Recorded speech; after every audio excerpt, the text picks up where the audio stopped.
Welcome everyone to the launch of our first ever Wisdom Seed. My name is Emily and I'm the community designer here at NECNOW. Today we're joined by artist collective Keiken and creative director, interface designer and researcher Yasaman Sheri. Before I introduce today's speakers, I'd like to give a short introduction to Wisdom Seeds and the role they play in our metaverse.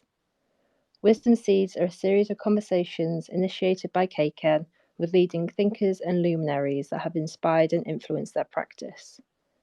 The wisdom from our seeds will be processed by an AI and distilled as part of the source material for our Wisdom Vessel NFTs. But maybe most importantly, our Wisdom Seeds invite you, the participants, to embark on an exploratory journey of new ideas that urges you to question the conventional and surpass limitations in order to speculate alternate realities. But now I take great pleasure in welcoming Yasaman. Yasaman is a researcher working with emerging technologies to explore possible and becoming futures.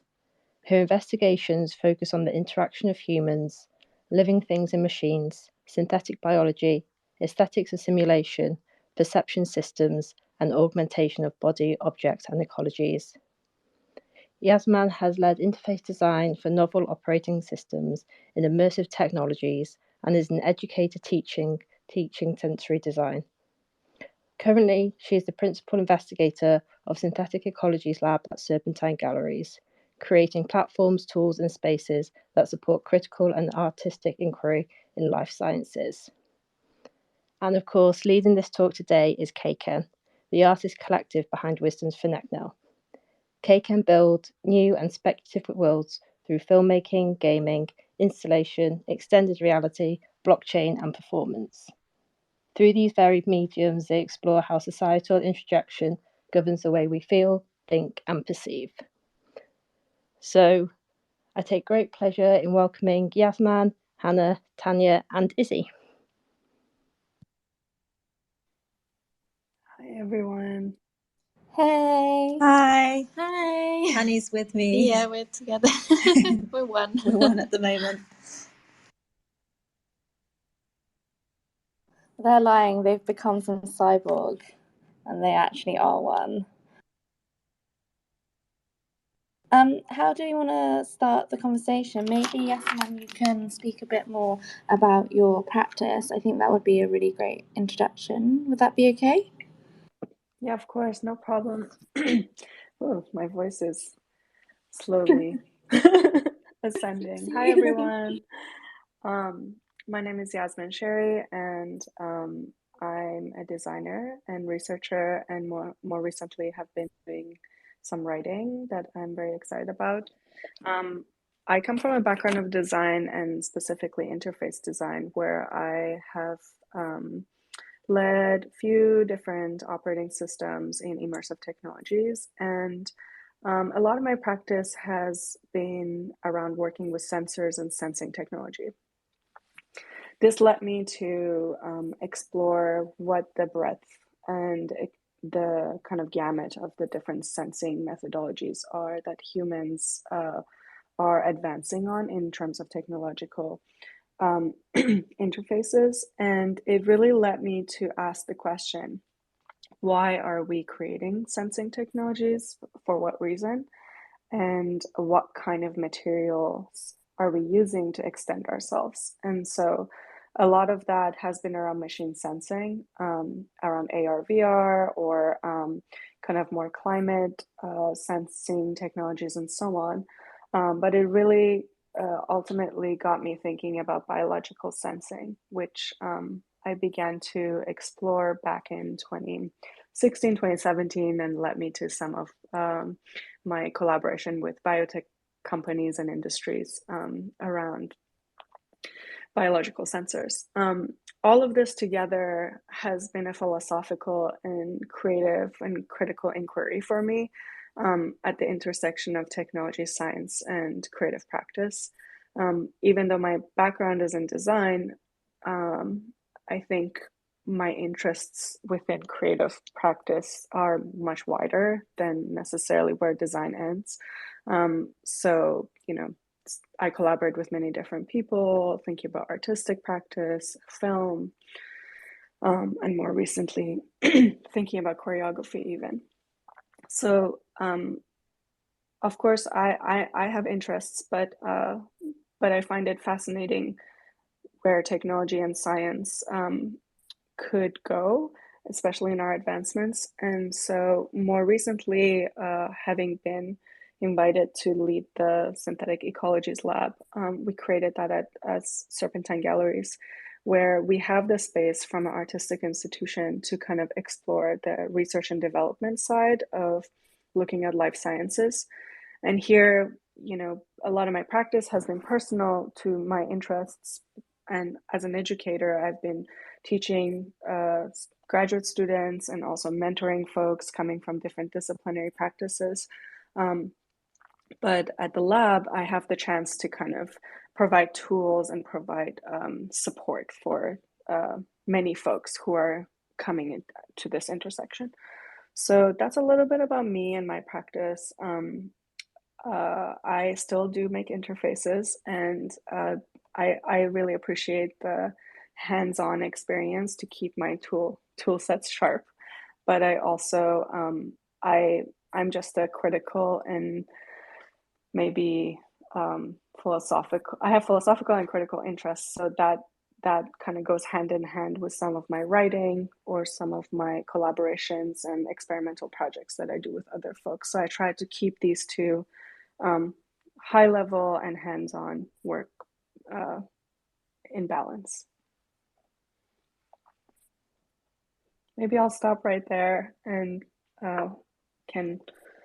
we can kind of begin to explore some of the topics we've discussed together. And if you have any questions. Yeah, I didn't introduce myself before, but I'm Josh. I'm from Data, and I've been helping Keiken develop this project, and I'm moderating lightly this conversation.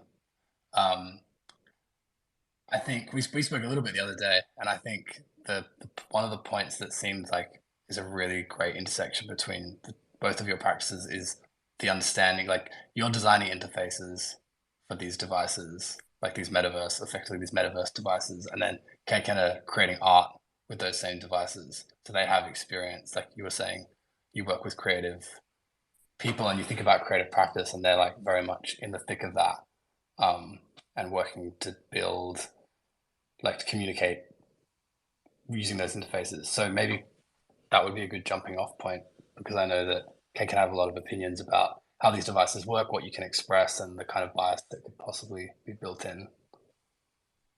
Yeah, so Yasaman came to our studio a little while back, and I think we instantly connected because Yasaman straight away knew a lot of the people that were of interest of the research, similar research to us, but we also have a lot of experience with interfaces. And I think when you start to design your own interfaces or your own technologies, you really start to realize how narrow-minded the technologies that are popular are and how different they could be. So for example, we made a haptic wearable womb, and it's made out of silicone, it's embodied, you put it on you, and you basically feel this kind of 360 sound inside your newfound belly and your newfound womb. And I think from creating that technology, it opened up all these it opened up so many different understandings from even for example, it's like when you then look at agricultural devices and technologies, you're like, well, why don't they use soft robotics? Why is a tractor so harsh? What does it do to the land?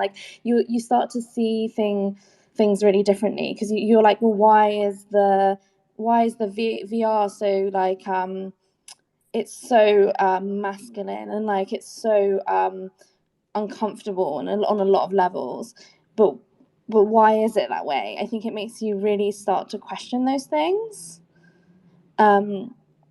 which only through the process of starting to create your own technologies and interfaces, you're like, oh my god, this is really this is just really weird, the technologies that we've created. I don't know, Izzy, you can maybe talk a bit more specifically about Tanya's you. wanting to. I was just going to say, I think it makes you realise that things could actually, like, we're so used to things being exactly as they are, but it makes you realise that it could be something entirely different, and it could be something that's far more comfortable and far more, what's the word? I don't know, it could just allow for a much smoother reality. We like to use the word. Oh, sorry. You say.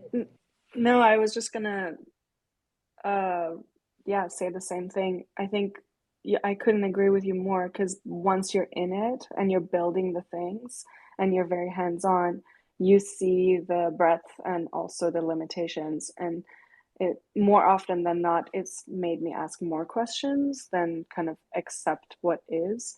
And so I think that's what led me to also kind of open up a different space for pedagogy for folks who are coming in new, to actually question what we have. So I really relate to what you're saying about where, as you begin to build your own, you kind of can begin to imagine a different kind of reality. And you're speaking to something that I care a lot about, which is who gets to make these things and who gets to have access for creating technology. And I think depending on who you put at the table, the answer might be different. I think also a big part of it, which I think you went into a lot about, like, the olfactory and just like smell, whereas that's something that we've less discovered, even though we've always talked about. Whereas we've looked a lot more into, like, we look a lot, or you look also into, we take it from very like embodiment perspective, and it's always, for us, we're always like, well, what part of the body is it activating, and what parts of the brain is it activating, and are we using so like, if you think of the body as like an operating system, it's like, are we using our operating system to its fullest capacities, or are we just cutting off certain pathways when we're creating these devices?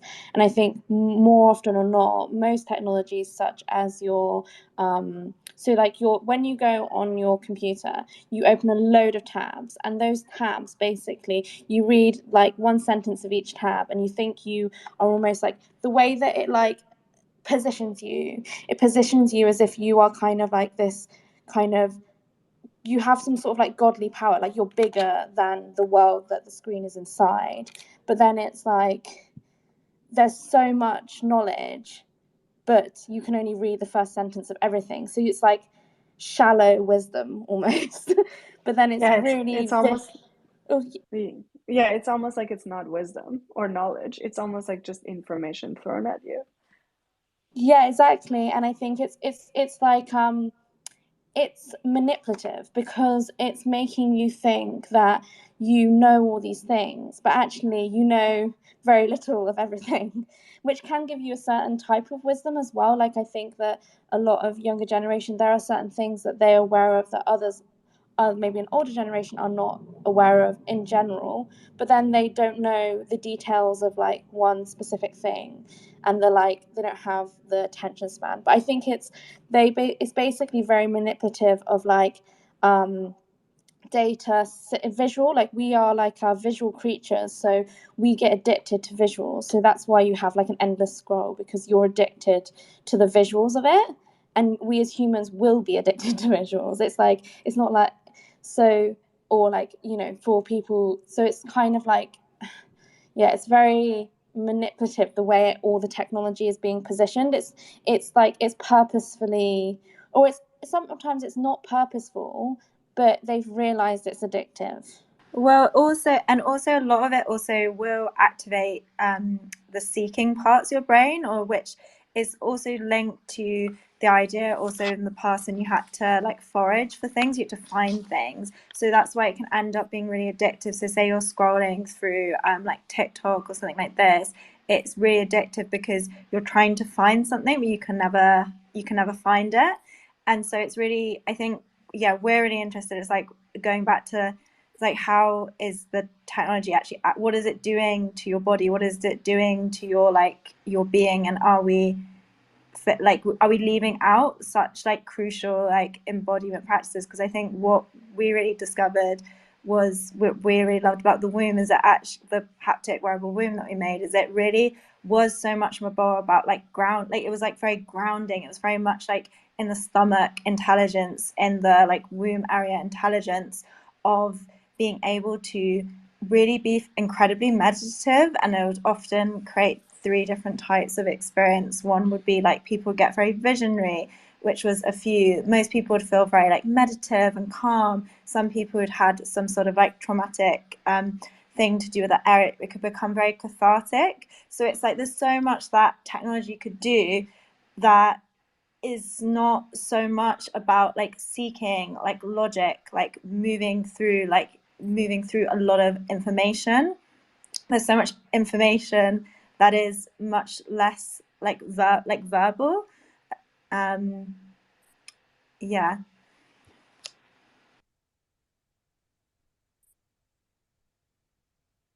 Yeah, I think if I were to, can you all hear me? Sorry, I'm new to Twitter Spaces. Cool. Yeah, we can. Awesome. Yeah, if I, I'm reminded so much of someone I used to work with and care for dearly, Jaron Lanier, who actually was kind of like early thinker in virtual reality, who recently has been, in the last few years, has been very critical of the kind of direction the internet is going, and very much talking about the Skinner box, that kind of loophole that we've been talking about with scrolling endlessly and so on. And I think we have in our hands ways that we can explore technology that doesn't have to be the way it is today, which is in relation to addiction or in relation to constant small amounts of attention, and also kind of like punishment and reward systems. And it can be very much about embodiment, very much about slowing down.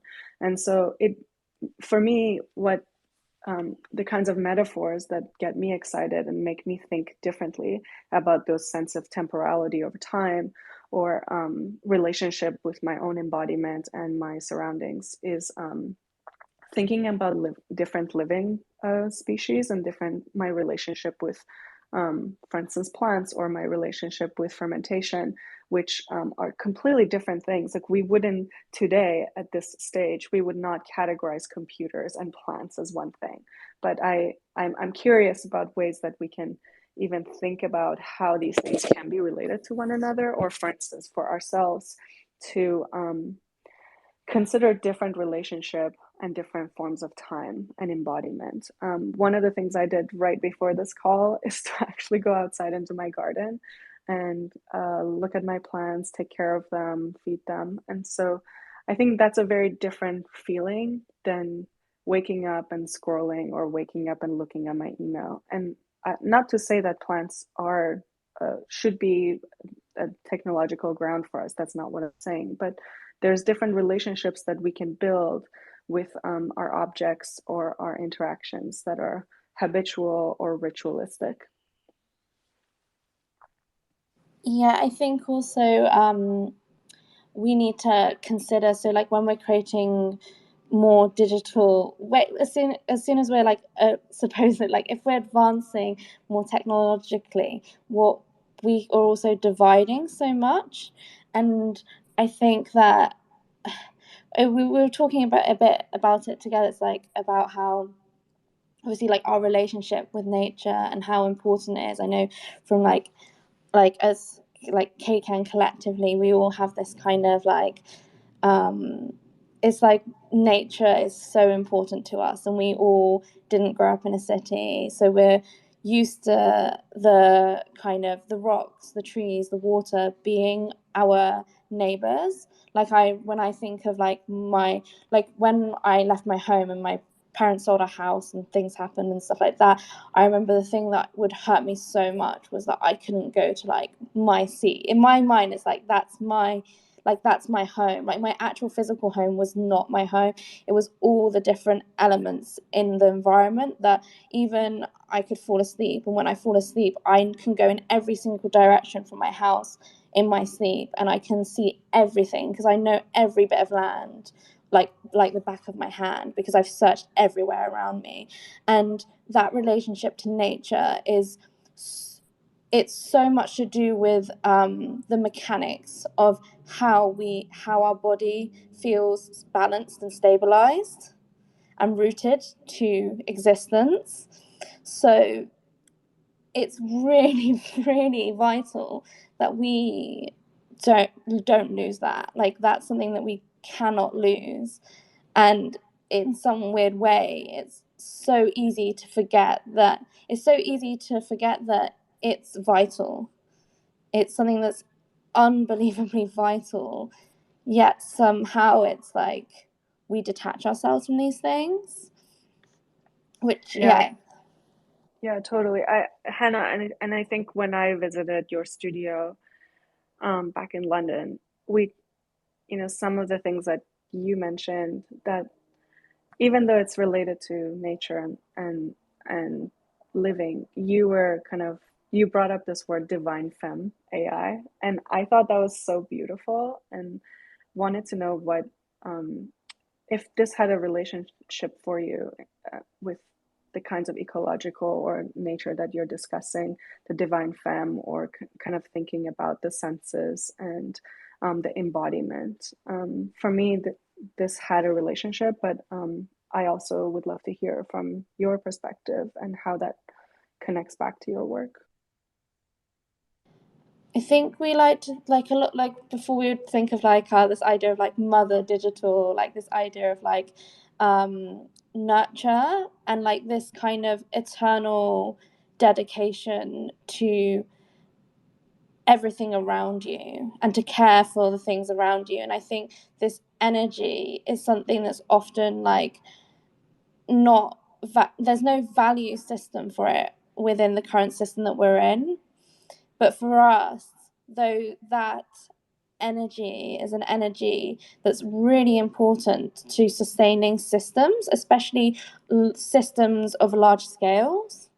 So when we were with you, I think we showed you like the mind map of like the kind of what would the world be like in like 1,000 years time. And we had one aspect was like we're really interested in creating this in the future. We thought, okay, humans are like not, we don't think humans have a center point to them, and we always see the center point as this idea of like you always see from your own perspective, and everything that you are gauging is rooting back to the self or like the center point that you exist in,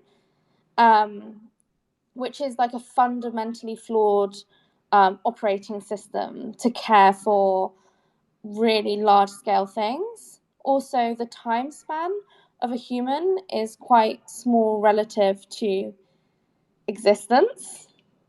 So for us, we were trying to like design what we think a kind of future AI governance could be. And it's something we're still prototyping, but it's just us trying to think of alternative systems. And it was this idea of a femme, divine femme governance. And it's the idea was that it was actually barely perceivable and frictionless. So it's not like it controls you. It doesn't tell you what to do. It's just a governance that basically helps. It helps a lot with like non-preposterous hierarchy. So the distribution of things. If you are like non-biased to specific groups or specific species, you would share things out more equally. So you need to have that like non-center point governance that can think very long term and will be dedicated to nurturing something, but also wouldn't control. It would allow for mistakes. It would allow humans to be humans. Yeah, and I guess this is all very speculative. I'm sure if somebody was speaking to somebody who is in governance would be like, what are you on about? But in our heads, like, this is what we like to think about, because we need to learn how to quite radically change our relationship with technology. Yeah, and I couldn't agree more with that. Recently, as I mentioned, I've been trying to do more writing, and one of the things that has been an essay I've been focusing on for the last little while is it relates back to kind of what you're saying, which is like if you look at 1800s or 1700s drawings of nature diagrams, it's called Tree of Life. It's like Tree of Life diagram. There's always man at the top, and then other species that kind of like slowly go down in hierarchy. So there's this very up down, top is human, bottom is these other living things. Or other versions of it are like circular, where the human is in the center quite literally, and then all these other species just kind of flow out. I think what you're kind of talking about also relates back to this way of thinking, this philosophical idea that humans, it's ultimately about control. So I think humans are kind of projecting their own desire to be in control, even though we might not be at all, or might be perceiving ourselves as we are, when in reality we might not be, considering COVID recently. So I think dismantling that way of thinking and considering different ways of thinking is not only important, but also acknowledging that that's a very specific way of thinking, and other forms of thinking has been existing. It's just that we don't put value towards it, or we don't uplift it as much. When I'm thinking about the communities living in Canada, because I'm Canadian, and the history of Canada before colonial settlement, there's a very direct relationship to nature that a lot of Indigenous communities have had. So I'm really curious about not only future ways of thinking, but also uplifting existing knowledge in relationship to other species. And can that be a metaphor or also very real interaction with the way that we're building technology? So it doesn't have to necessarily be, it can be in any material format, but our own ritualistic, habitual interaction, like we talked about, to human not being the center, human not being the control. I think AI is a controversial one that keeps coming up, but as an interface designer, I think a lot about that sense of control that humans have built in, and the notion of time, because so much of our interfaces today are fast-paced, visual-oriented. So moving, if we were to push that like upside, make that upside down, could it be more ecological, or could it be slower?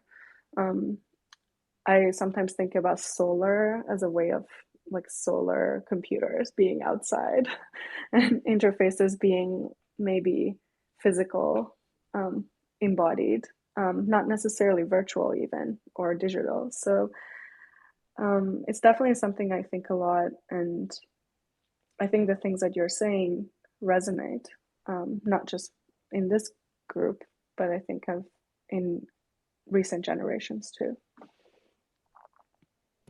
I think also the oldest belief system is animism, and animism is the belief in whether if like an object, an entity, nature, animals, they all have like a soul or some sort of like resonating existence or being.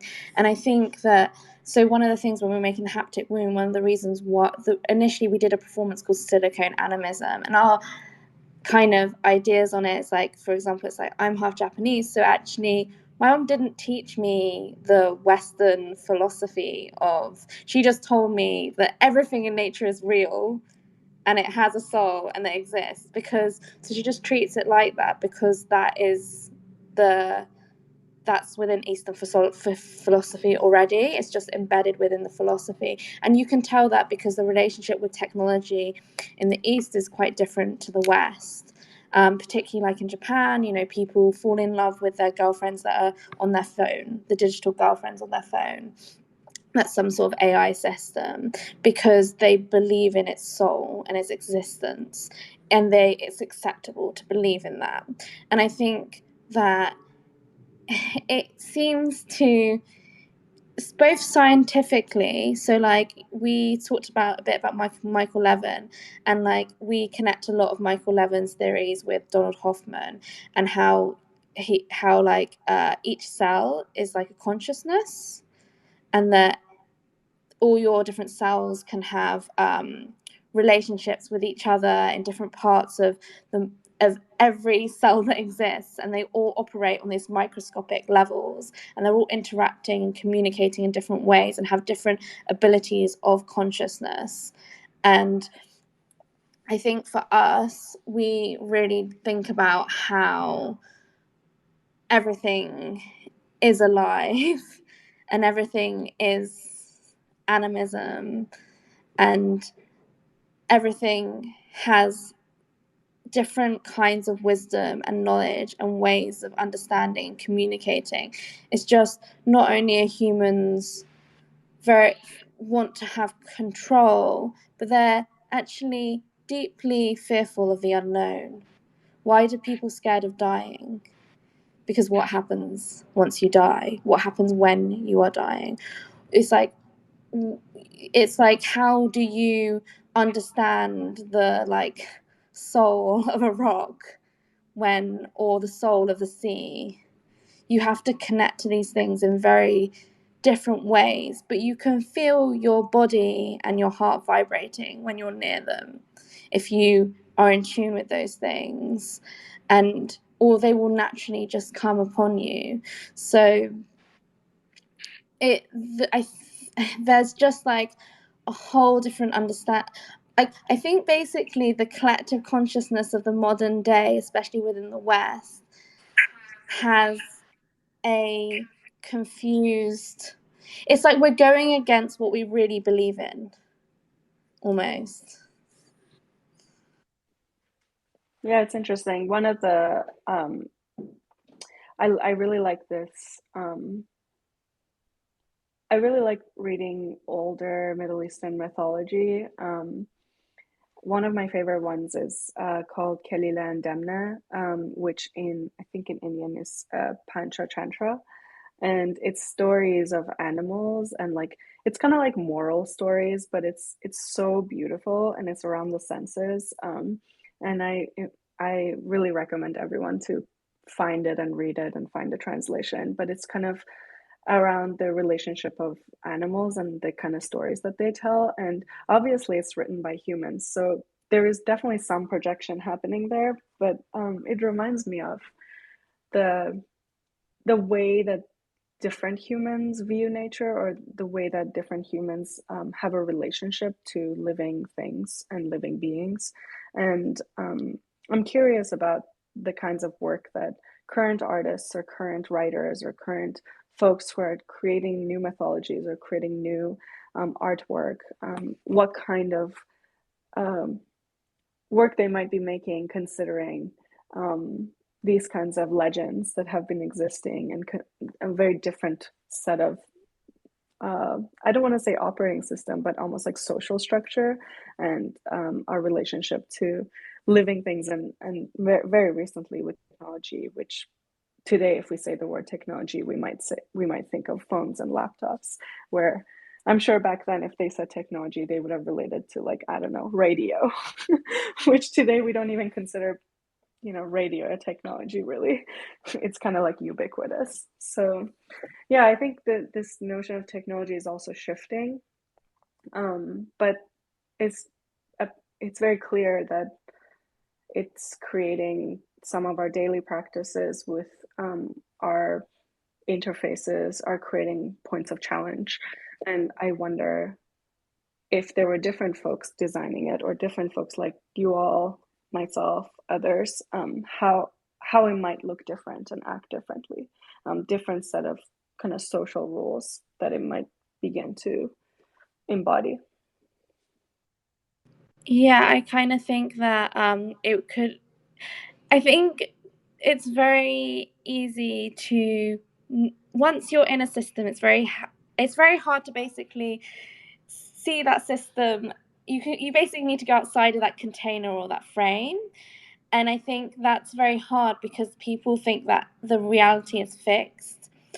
But actually, not only within our universe, there's so many other beings already operating in different ways and creating their own structures and existence. And I think we just have to listen more carefully and be more open and be less fearful, because it's actually not that hard. Like, as soon as you put yourself in a perfect one is going into a very like empty kind of environment that's with nature, that's with less people, you move differently. You start to walk slower. I know, like we all, because we all grew up in the countryside. Like, both Tanny and I grew up in Cornwall, so we were really at the tip of England, and nothing ever changes there. Everything is like, time has stopped. Everything is slow.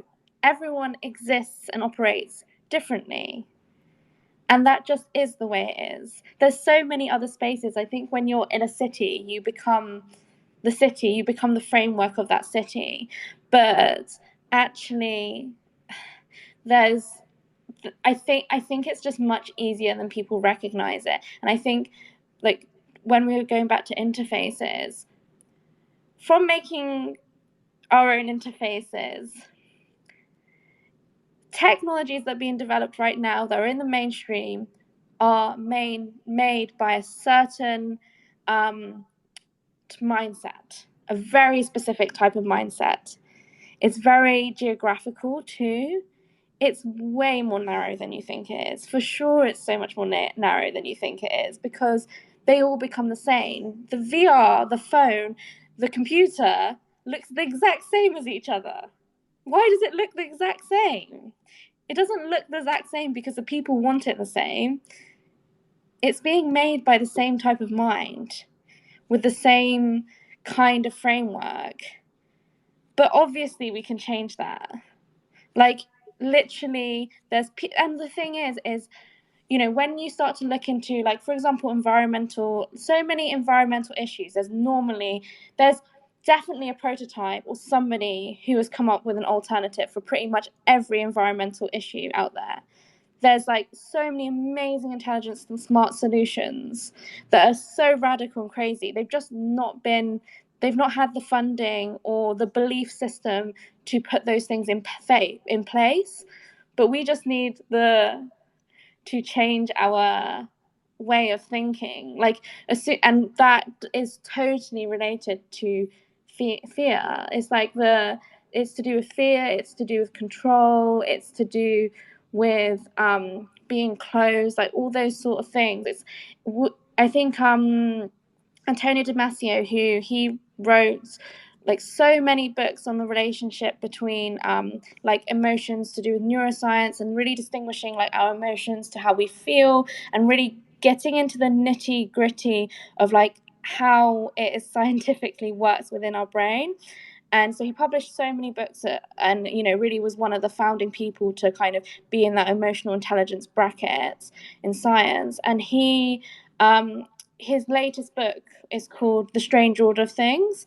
And he basically argues in this book that feelings are the nearby beginnings of everything that exists. So it's like how we architecturally design everything. It's all the things that come into existence, that feelings are the like very premise of how our future is kind of created. And it's very interesting because every book that he's wrote has just been super scientific, incredibly amazing, but it's very specific to how emotions and work on a neurological way.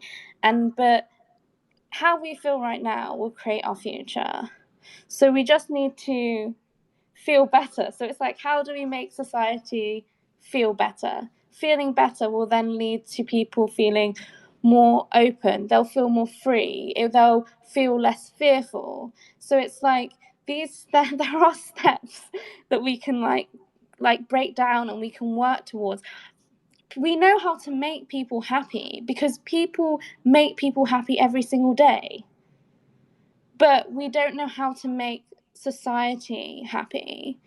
And so that yeah, I just feel like there's so many solutions out there, and there's so many people willing to resolve these solutions. We just need to have different frameworks, and we need to have more belief. We need to we need to be working in a way where the diversity of minds, we need every kind of mind to come together, and those minds need to expand on all the other minds that are beyond just the human mind. and then we can start building from there. I really, I don't know, like maybe I'm just like in my, like Keiken's just like in our own dream world, but I don't know, we just spend, like you said, we spend a lot of time thinking about the relationship with technology, and we think about how can we make society better. We care about it. And I know there's something about art that's, it's not, it's like, it's impractical in a weird way, but then it's also, I think it's incredibly important because you need people thinking outside, trying to see the world differently. We just need to find ways of collectively coming together and implementing these things. And Yeah, and I think, oh yeah, go for it, please. I just wanted to like go a bit back to like linking what you've both been saying to going back to like the kind of idea of the divine feminine AI. I think when we were like talking about it, we were really looking, going, humans are not, especially, and going back to also looking at the idea of like control, like humans wanting to control things, or specific groups of humans really wanting to control things. When humans are not historically very good at governing really large groups of people. So that's why we were like, okay, should it be humans who are who essentially have authority or power, even if they are elected, over really huge amounts of people? It's like, we, especially in the West, it's like we have to live in such like huge global society, yet there's like specific individuals who have to make really big decisions on a global scale, yet humans are not.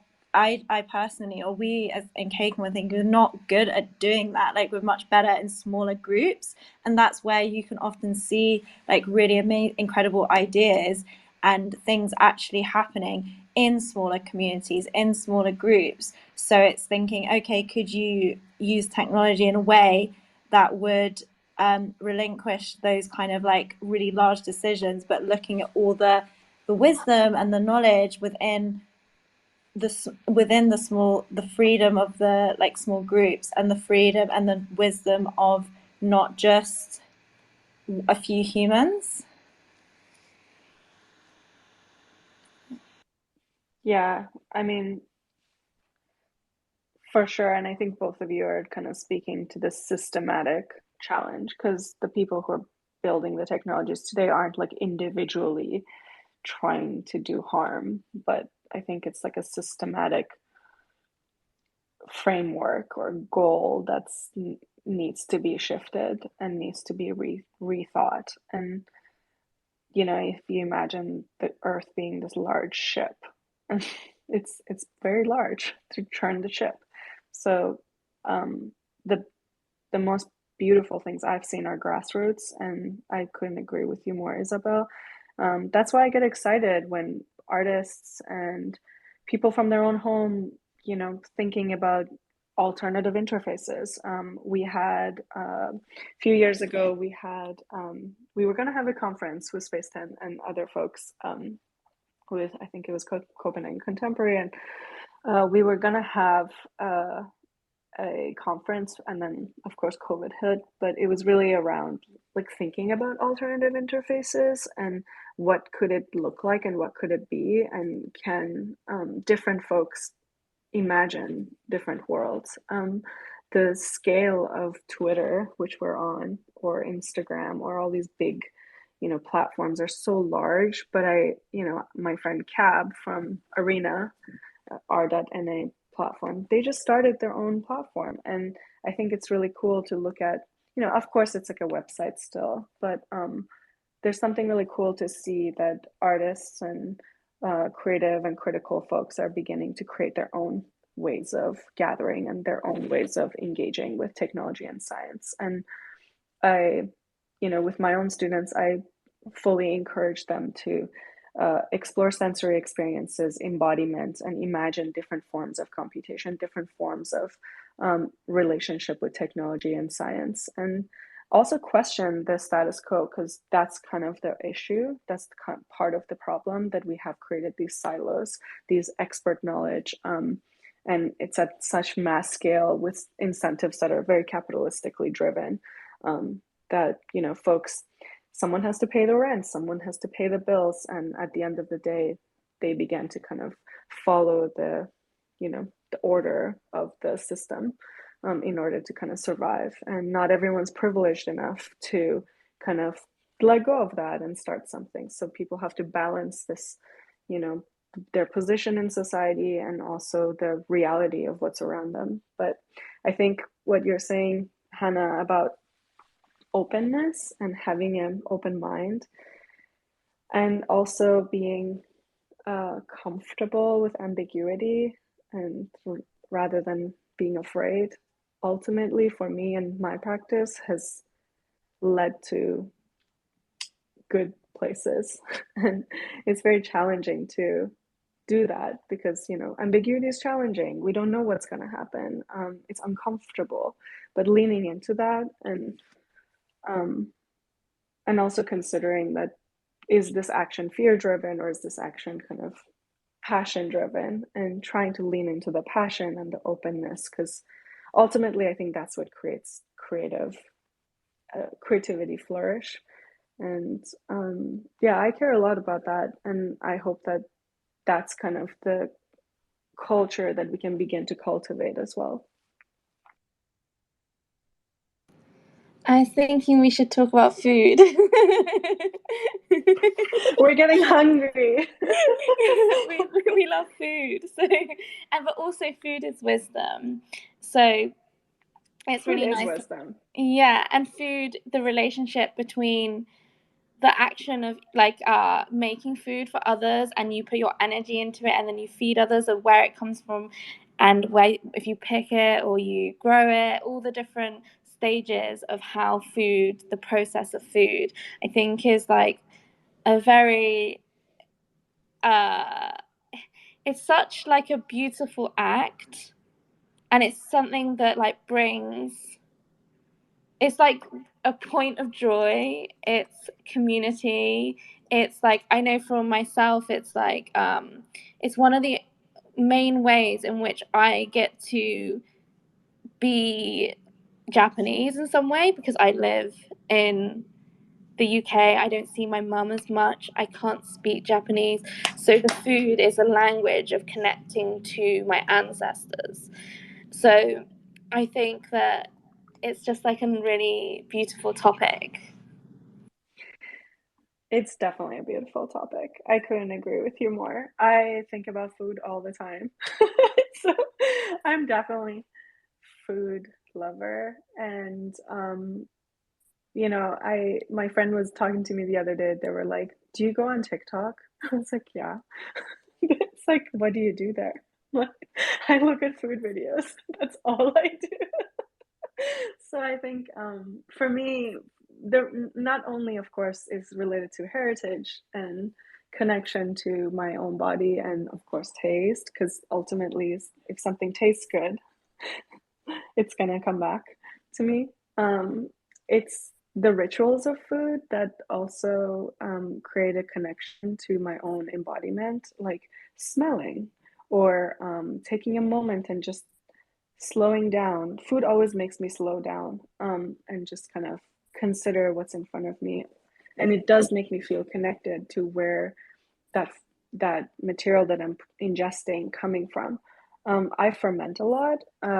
More recently, I've been doing yogurt, which is, I didn't always do a good job creating yogurt, but more recently I'm doing a much better job, which is something also my family did growing up. And so I also, like you, feel connected back to my parents who are not here with me, and my heritage as well. But because I have a practice around interaction with microbes and living things, it's also a way for me to kind of understand the invisible life forms that are microbes, and how they need to be cared for, and the time scales that they require, and the kind of warmth that they require. Some people use like yogurt machines, which is really nice. It's ultimately like an incubator, which is like a heated space that microbes can grow in, both in labs and in kitchens. But my mother, she kind of heats up the milk, but then puts like a wool blanket around the around the pot, and I always found that so cute. so, so I think there's like super sweet practices that folks have in their own homes that um, is also has a relationship with microbes that is like a comes back to food. And I yeah. think also in a similar way, because like I guess same as what you and Hannah have just been saying, like my family is Mexican. I grew up in England, but I always connected very strongly with that side of myself through the food as well. But it's not quite the same as wrapping yogurt in a wool blanket, but you always, every time you heat up tortillas, you always wrap them in like in a little special towel. Like it kind of looks a bit like a tea towel, but it's kind of like you, while you're heating them up, you put them in there and you make sure you wrap them up, and so that no air escapes. And it's part of the process of keeping them warm, so they stay warm while you're eating, or like everyone's eating and they stay warm on the table. But it's also part of the process of them kind of actually, like the collective heat of all of them inside of that tea towel makes the whole like community of them better, because they get softer, they get more pliable. But yeah, I agree. There's just so many lovely little rituals around food like that, and when you take that time to, or when you're kind of going through these rituals, I think it speaks a lot to a lot of the things you've been saying, Yasman, about slowing down time. And actually, there's a lot of ways that we feel all the time that there's no time in the day, but there's actually a lot of things that we can do during the day that can help us actually open up that time and make the day feel like it has a lot more room and a lot more space for things.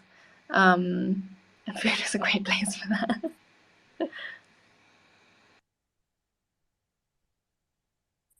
I was gonna also say that I think food is a huge, like, it's there's something about food that can bring so much prosperity.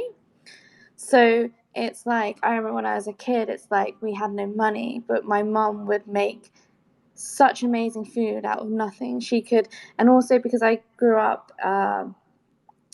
because I just grew up with fields and just in nature, we would also forage a lot, and we would have like a local organic vegetable box. We had a relationship with our farmer, and it was £7 a week, and all my closest friends had the same vegetable box, and we always thought that it was because our parents feed us in a more kind of that holistic way. And even our water, we found, not only did we collect water, but we found our own water. We could hear through the wall. The water was stuck inside the wall, and we managed to create our own well, and we'd collect the water. So I think that being able to create something out of nothing, I feel like food is such a symbolic thing of that. It's like something so small, you can feed a whole family. And I think that kind of sense of prosperity and this sense of like observing the small things and making such like you can make such a monumental like moment in time. I think food also can represent that so much. And I think for so many people, their prosperity in their family comes through the food that their family cook for them. Yeah, and I think it kind of relates back to the collectivity that we've been discussing when I visited you in your studio. I think this notion of sharing food, and food is tastier when you share it with others. That kind of comes back to this value system that, sharing, being together, collectivity. I think that's really, really beautiful. I can't say that, drive-throughs are the same, but I think most people agree that eating together is more enjoyable. So I think the same rituals can extend to different forms of interaction around sensory interactions that we could potentially share with one another. And I think sharing and community can be a big element of how we might imagine relationships.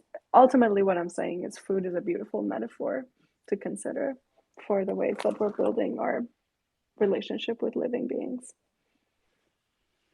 Yeah, and it's a beautiful wisdom too. Maybe what we can just close on is like asking you just like, if are there any future interfaces that like, what are like any future designs that you think are important, in if you could imagine creating your future world, of visions that you think are important, are there any designs or ideas that you could like share, or thoughts on that as a closing like kind of thing? Yeah, I mean, one of my favorite things that currently exists, not to say everything here isn't valuable, because I love Wikipedia and I love libraries. And I love this notion that I can just deep dive into Wikipedia or a library or some form of online space or even physical space, to just access new information or knowledge that I didn't have before. I might look something up that I didn't know before and just fully deep dive into that for a long time. But right now, that happens by me sitting upright on front of my computer, with a bright screen or on my phone. I think if I take the idea of libraries, Wikipedia, knowledge, like global mind, access to information that maybe we didn't have, wisdoms about food, wisdoms about plants, and so on. And then if I just think about not being at home, just being like on a beach, or I'm a surfer. I go to the beach a lot. I feel connected with water, and I really love the life forms in water. Or, for instance, being in the mountains or being somewhere in nature. And honestly, the other day I was thinking a lot about access and who gets to access this nature, who's privileged enough to be able to go there. And I would love a future where all this knowledge, not only virtually but physically, is accessible to everyone, and anyone who feels that they want to connect with that, they can just do it. To be able to just go into a forest, or to go into, there we have a lot of deserts in California. Californian deserts are absolutely beautiful, filled with life forms like cactus and scorpions, and so nice just to learn new things. And then at the same time, be able to access, knowledge that humans have built on top of that around these life forms. I think that to me is like what I'd love to access at some point. That it doesn't connect me to a laptop or a phone. Something a little bit more embodied and connected with the elements. I think that's beautiful. We often think about that too. In our head, the future virtual spaces just feel as real as the earth. So there is no interface, it's just completely interconnected to nature. So you are always in nature in everything you do. So it's kind of, we're thinking very similar as well. That we're like, everything needs to be connected to all the living existence out there, and you just need to feel it with every part of you, because it's just so important. But at the same time, yeah, if you can also access all the other things in a completely ephemeral and very kind of like a spirit, it goes in and out of you. It's something that's like, but you can feel it and you can be part of it, but it doesn't interrupt the kind of pace and the energy around you. Josh, did you want to do any like closing things? I'm not sure. Oh, you're really muffled, Hannah. Oh, sorry. I think that was literally my fault, because I put my finger underneath the microphone, so that's really stupid of me. I just thought, are there any things that you would want to say this, because I think it's been an hour. I've loved listening to you guys. I haven't needed to say anything because it's just been a great conversation. Yeah, I also think, Yasaman, even the conversation, somehow I feel like we slowed down time a bit. And it really started making, like, through the conversations we had, I started to have, like, visions of things. Because I don't know, I feel like there's something about the way that we think that both of us feel very connected to one another. And it feels like we want the same things. Yeah. I feel the same way. We want the same things. And it's like very, even though we're not talking visually, we're verbal. I'm in my mind, I have a visual imagery of what it looks like. When I think if our future work has this, like, I'm going to give, so when we work collaboratively, we normally like, a lot of our work is created through the experiences that we have with one another and our reflections with that experience. So we'll have like an experience, shared experience, and then we'll go through each other's perspectives on it. And then we'll normally, there's like, because when you work for so long with each other and you feel so connected, you start making ideas, just like everything is like a puzzle and it just fits perfectly together. And I was thinking of some sort of, if somebody, because people can do this, there's people that I've met who are so good at being able to bend time. They're just able to slow down time in your presence, or they know how to speed it up, but they can do it in such a like malleable and like effortless way. Like, for example, when we're together, we're always like going too fast, whereas we need someone to help us slow down. But I think some sort of technology for that, we thought of a technology called Dreamtime Life Simulation, which was a bit like that, how you could basically kind of bend time in a way. But I feel like there's another technology we can create, but I'll let you know, because I'll say like this is from the beginning of our conversation. Yeah. Beautiful. Thank you for having me. This has been really fun, and it's so nice to be on Twitter Spaces with you. Yeah, it's so nice to be with you. Thank you so much for joining. It's been Emily, really sweet. Thank you. It's been really great. Yeah, really lovely.